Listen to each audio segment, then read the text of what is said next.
Well, I think maybe in a couple of decades when people look back, the thing they will remember from the COVID crisis is this is the moment when everything went digital. And if this was the moment when everything became monitored, that we agreed to be surveyed all the time, not just in authoritarian regimes, but even in democracies. And maybe most importantly at all, this was the moment when surveillance started going under the skin. Because really we haven't seen anything yet.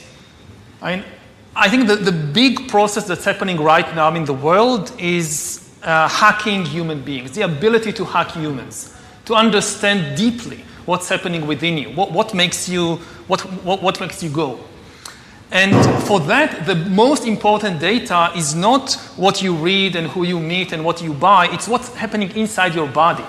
So we had these two big revolutions, the computer science revolution, or the infotech revolution, and the revolution in the biological sciences. And they are still separate, but they are about to merge. They are merging around, I would say, the biometric sensor.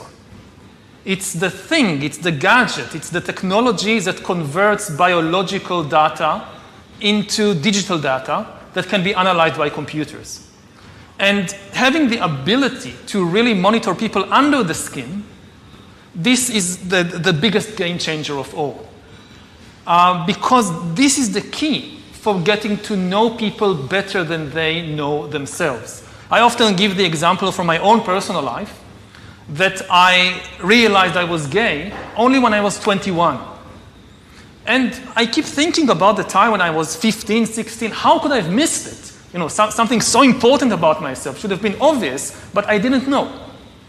Now, today, or in 5 or 10 years, any algorithm of Microsoft or Amazon or the government would be able to know such a thing when I'm 12 or 13, just by monitoring what's happening in my body, what's happening to my eyes when let's say I see a boy and a girl walking on the beach. Where do my eyes focus? So this is the crucial revolution, and COVID is critical because this is what convinces people to accept, to legitimize total biometric surveillance.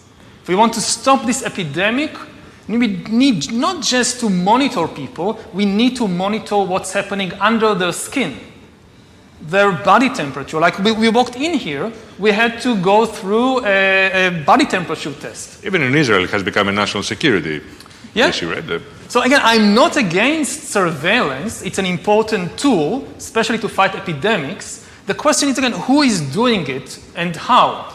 If you give it to the security service to do it, that's extremely dangerous. Yes, now they're using it to see whether you have the coronavirus.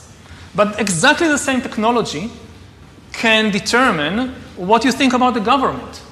Anger is a biological phenomena just like disease. It's not some spiritual thing out there.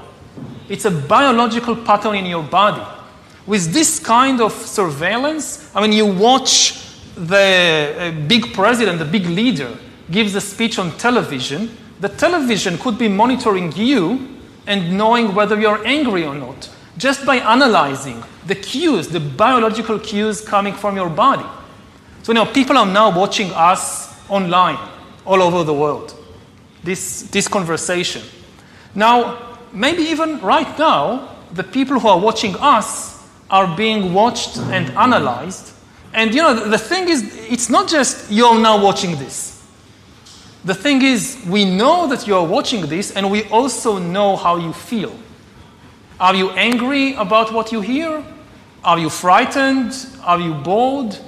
This is the kind of power that Stalin didn't have. When Stalin gave a speech, everybody, of course, clapped their hand and smiled. Now, how do you know what they really think about Stalin? It's very difficult.